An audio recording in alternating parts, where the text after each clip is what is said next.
Hola, VortiX. Hello. Okay, we're here with VortiX. We're IPL5. He's just been eliminated, so we're going to kind of go through his tournament so far and find out how things were. First of all, I know this is your first tournament in North America, so what kind of expectations did you have for an IPL event? Because I'm sure you've heard about MLGs and IPLs, but if you hadn't been, what were you expecting?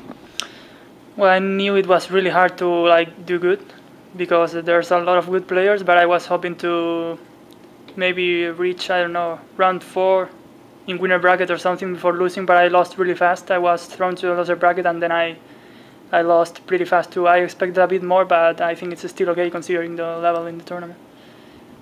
The way the brackets were done seemed, I'm assuming it was done randomly, but they seemed kind of strange because some people had like really hard paths, some people had like not as hard ones. You must have thought, since this caliber player isn't very famous at all, I don't think he's even famous in America, you must have thought like this is a great matchup for me in the opening round. So what happened that you lost to this player? I don't know, I guess I was a bit like, when coming into the tournament, I was like, okay, let's see what I will do in round 2, round 3, and I was like, I will win. Yeah, I thought I will win round 1 probably because I didn't know much about Caliber. But then he showed me that he's actually a really good player. He played really good. I mean, when I started versus him, I thought, okay, he will try 2 all-ins and see if it works. But he played standard and he seemed really good to me. I did really bad mistakes, especially on 3rd game.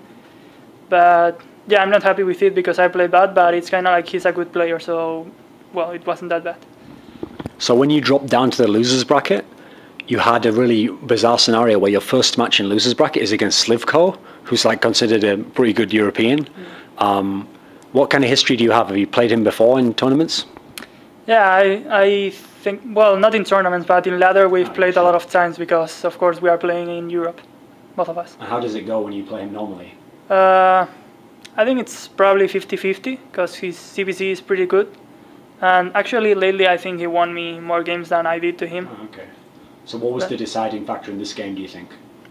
I think that maybe on first game, he had a very good engage and he was maybe a bit overconfident. He went for Broodlords when all he had to do is just tier 2 units. And then I did a push at that time. And he couldn't hold because he had like 20 foot on Corruptors or something. So and in second game it was an all-in for me basically, and he just didn't react well to it. So the next match after this, you managed to get paired up against your brother. I mean, is it almost like a joke at this point that every tournament somehow just the matchup seems to always happen? Yeah, I mean it's really bad. I'm really tired of it. Like in the last 4 tournaments, I think So, yeah. we were on the same part of the bracket. In the one before this, which was IM, we didn't face finally because he lost on versus Stink. But it's kind of like we are always getting versus each other. I don't really know if it's a coincidence or I don't know, but it's really bad. I don't like to play him, of course, because well, knocking your own brother out of a tournament is always really, really bad.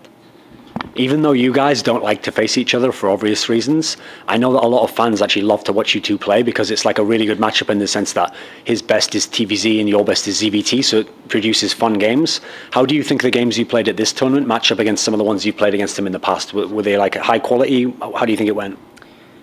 I think he didn't play very good because he was probably, as me, he was very pissed off with having to play versus me so early that he wasn't even into it, I think. So the games we played here don't really reflect how good his TVZ is. I think he was probably a bit down after seeing he had to play versus me and he wasn't really focused, I guess. I've heard people say that when you two play each other, earlier on, he used to be the one winning the most of the time, and the last few times you've won most of the time. Is there something that's changed about you or him that makes it so now you're the one winning more often? Yeah, the patch. No. You're just joking there, yeah? Yeah. Okay. Actually, I used to win him a lot of games before. On 2011, for example, I won him 3-0 on the first EPS on Spain. So it's not that I went from not winning any game to winning almost everyone. We've always been 50-50. So, yeah. Actually, that's something I want to get your opinion on. I did an interview with Stephano that I released, let me think, a few days back. and in it, he said that I asked him, was there any examples of patch-zergs, and he named you. I don't know if this is just because your rivalry and you faced him at WCS. Are you surprised he would say that? Yeah, I mean, people talk about patch-zergs without knowing what a patch-zerg is. I mean, a patch-zerg is not someone that got good after the patch. It's someone that got good due to the patch because thanks to the Queen buff, you know, the range which went from 3 to 5, it allowed them to get to Infestor Briller really easily and just abuse that combo. But I wasn't using that in any matchup, so it's kind of like it didn't change much for me. The problem is that I didn't attend events before the patch because I didn't have time, but I was winning a lot of online caps or winning very good people in ladder. I was actually top 1 in Grandmaster, so I don't think it was because of the patch that I got better. Actually, most real patch-zergs are playing bad lately. Like, they have almost disappeared. But, so you're saying that there are patch-zergs who exist, though? Like, I mean, I don't know if you want to name any names, but there's some good examples out there, you think? Well, I won't say any name because... But it's a real thing that exists. Yeah, but, I mean, you can already identify them. It's just people that play Infestor Briller in every matchup. They have been doing it for 4 months, and now that people can stop it more or less well, their level has gone a bit down. Okay. So, was it straight after the Lucifer game that you played DRG? There was another person before then. What? Was there anyone between you playing Lucifer and DRG, or was it someone between then? Yeah, versus Vibe. Ah, Vibe, yes. Okay, so this is an American Zerg, you're playing ZvZ again. Did you know anything about him? I mean, I think he went to WCS maybe? Yeah, we played 2 best of 3 on WCS. First on, well, we were in the same group, then we played in the first match, and then in the loser bracket of our group. And he seems very good, but I don't know why here he played very weird strategies, like he tried all-in last 2 games, and that's really weird because he's pretty good on macro games. Actually, the 2 games he won me on WCS, he played the standard, so I don't really know why he did that. But yeah, I know a bit about him, and he's pretty good at least on ZvZ. In general, were you surprised at this event by the level of some of the American players? Because, I mean, in Europe, we're kind of a little bit elitist. Like, we think, yeah, well, maybe we're not as good as the Koreans, but at least we're better than the Americans. Were you surprised with their level overall? Or did you know they were good before? In America? Yeah. Well, I wasn't surprised. I mean, I had played in American ladder for a while, and I knew that there were a lot of good players, so I wasn't really surprised by it. So after this one is the last game that you played. It was Dongregu. You just finished playing him a little bit ago. He's like a GSL Code S champion. So like, what did you think your chances were going into the game? I thought that my chances were actually good because I'm playing pretty decent in ZvZ lately. But I'm really sad about the games because it was like my worst games in ever. I don't remember having played so bad in any time, but well, you know, that kind of things happen. I've been traveling a lot lately, and I'm a bit tired. Maybe that I couldn't sleep well, and I don't know why, but I played so bad. You played so you played Dongregu now. I know in the past you played Stephano. Have you ever played Nesti? I think you did. IM maybe. I think it's someone else. Okay. So was Dongregu the best Zerg player you've ever played against? I don't really know because it was kind of like both games. I just threw them away in, I don't know, in minute 6, for example. He just attacked me. I didn't defend well, and I had a lot of disadvantage. I can judge by those games because as I said, I just played really, really bad, and he took advantage of that in the early game. Okay, so now I just want to ask about a couple of recent events that you had. So a famous one, obviously, the Blizzard World Championship. You were actually one of the foreigners who it looked like could have gotten much further. Didn't you lose 3-2 to someone? Creator, maybe? So, I mean, he came second in the event, and a lot of people were saying he looked like unstoppable, etc. What was the thing that decided that series in his favor, do you think? Is there a particular game that was key, do you think?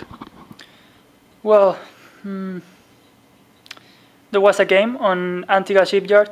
I tried an all-in, and it was really stupid because it was the worst map to try that. I think if I had kept that strategy for maybe Cloud Kingdom or something, it would have been much better, and I would have won that game. So probably that game on Antigua was really deciding. Also, the last game where I was expecting him to play standard, and he kind of cancelled his third expansion and went for an all-in. And I was going for pure macro games, so I didn't expect that. Probably if my scout had been better and I had seen all his gates, I would have been able to win that game. The interesting thing about that series is obviously, especially with him coming second, people are going to say he's one of the best Protoss players. And people before were perhaps saying like ZVP was your worst matchup. You'd been done so well in ZVT, you'd had some good ZvZ results. Like, where do you see ZVP in terms of all your other matchups? Like, how strong are you in it? Well, right now I think my 3 matchups are on the same level, more or less. In CVP, I changed my style a lot after EPS Summer Berlin Open, which I had horrible results versus Protoss. Sure. I lost versus everyone. After that, I said, okay, let's try to play different because this isn't working. I started to play with faster tier 3 and so on, and I think that right now it's on the same level that my other matchups.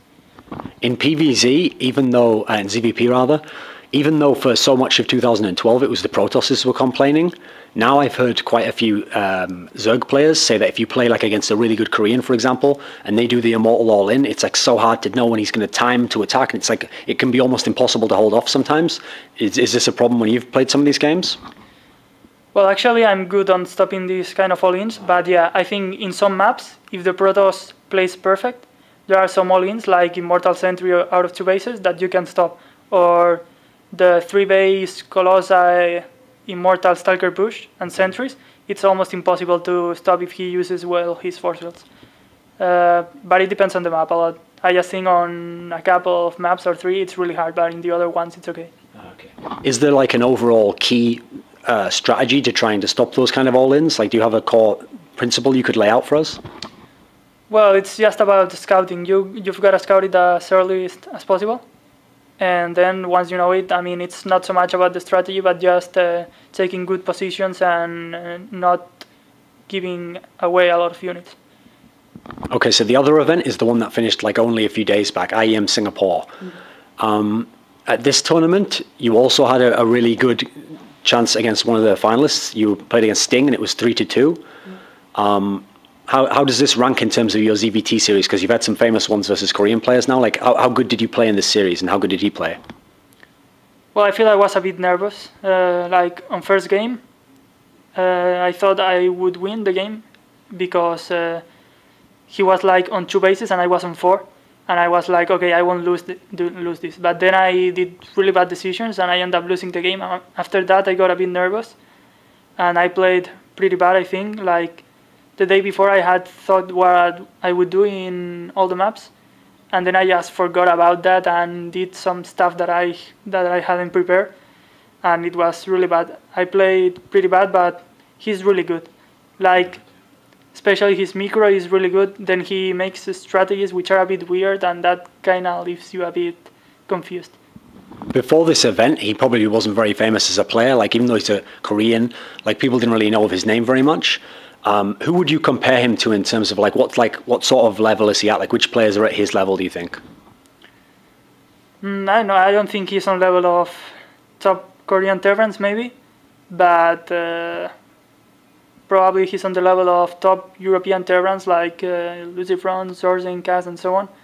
I would compare him to those players in level terms. Okay. So the last thing I wanted to ask about was, I know you have this Thor Open, this small event coming next week in Sweden.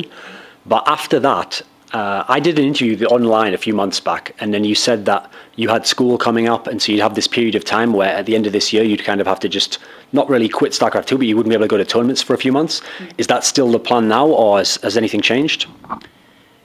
Yeah, actually, I was thinking, I thought that I wouldn't go to any event like on December and November, but I had to go because I qualified, and it wasn't good to refuse that opportunity.